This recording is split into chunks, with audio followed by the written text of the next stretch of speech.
Young Africans inategemea kujenga uwanja kwa partnership hiyo wenye category 3 au 4, between 3 or 4. Tukienda kutafuta kwenye CAF guidelines za aina ya uwanja, utanielewa nikisema category 3 au 4. Category 3 na kupeleka mpaka robo finali ya Champions League, na mashindano yote madogo yanaweza kushiriki hapo. Na category 4 is the highest when it comes to standards za viwanja, ndio inaweza kupelekea hadi kucheza finali za mashindano yote barani Afrika, ikiwemo AFCON, Champions League, CAF Confederations na mashindano mengine.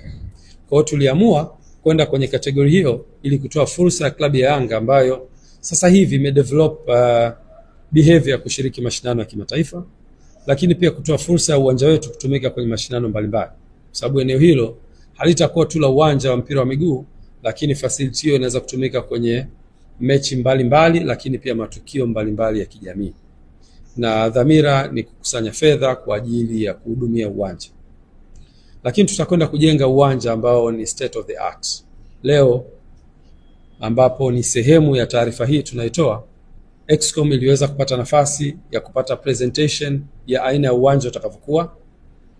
GSM Group wame appoint leading architect David Kibebe, ambaye yeye ndio amekuja kufanya presentation ya aina ya uwanja ambayo kitaalam inaitwa conceptual design, kupata concept ya jinsi gani uwanja utakavyokuwa kulingana na hizo standards za CAF, lakini pia kulingana na mahitaji binafsi ya klabu ya Young Africans.